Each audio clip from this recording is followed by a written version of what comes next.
Also known as common arrowhead. These tubers have a bitter citrus flavor when raw. This dissipates after 15 to 20 minutes of boiling.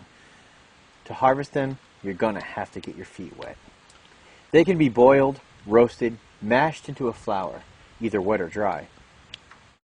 The uncurled leaves are also best cooked in the early spring. This is Indian cucumber. You see the berries on the top. There's whorls, secondary whorl. In the fall, it's important that you dig these roots. And we're looking for understory plants that will provide us enough food for our calorie investment. Indian cucumber, if it grows in colonies, will do just that. You gotta be really careful when you follow these roots down.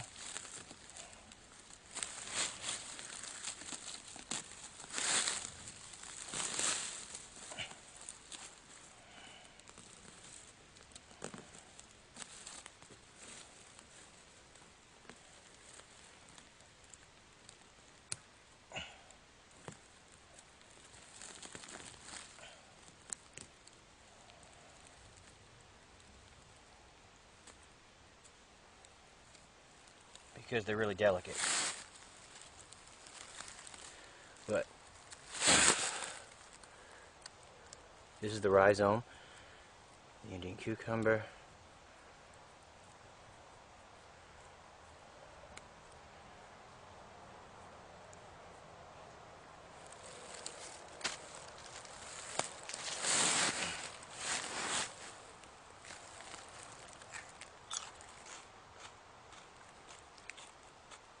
It has a very cucumbery taste, thus the name Indian cucumber.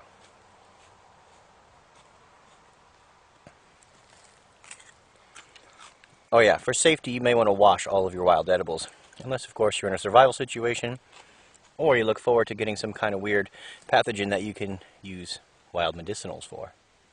Wintergreen, Gaultheria procumbens, has leaves and berries that can be eaten raw. Its active ingredients include a volatile oil containing methyl silicates and phenolic compounds including salicylic acid. It's not only a mild analgesic, but it's also anti-inflammatory.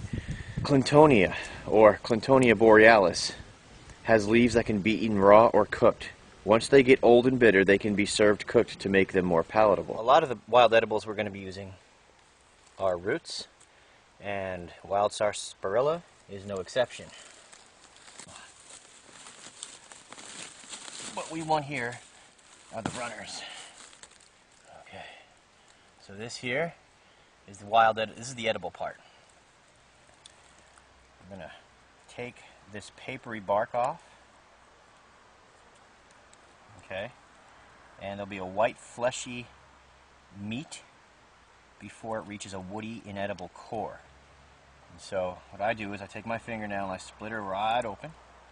There's the woody core right there, and the fleshy meat is right underneath.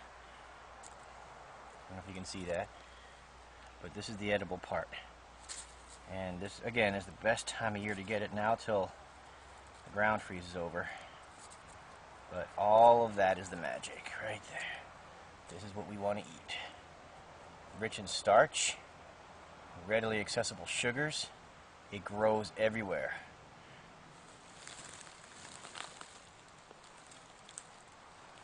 Almost tastes like a hint of ginger, a little sweeter, very palatable. Some people get a little scratchiness in their throat. I do once in a while, but it's nothing to complain about really. Very available food source in the understory in New England. Hog peanut has these delicate vines.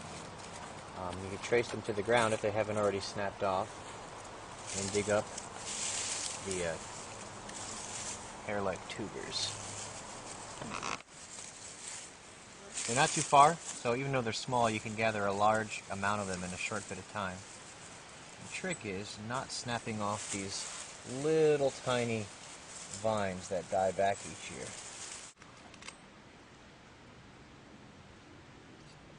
They taste great raw. Some people get gastrointestinal distress just like beans, and it's because of an enzyme in these which is easily destroyed through cooking, but you lose that legume flavor, and it becomes more of a potato-like flavor, which is minor.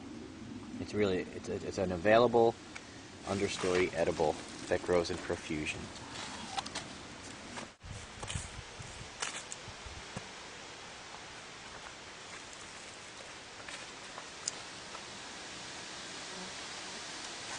Tastes like a legume.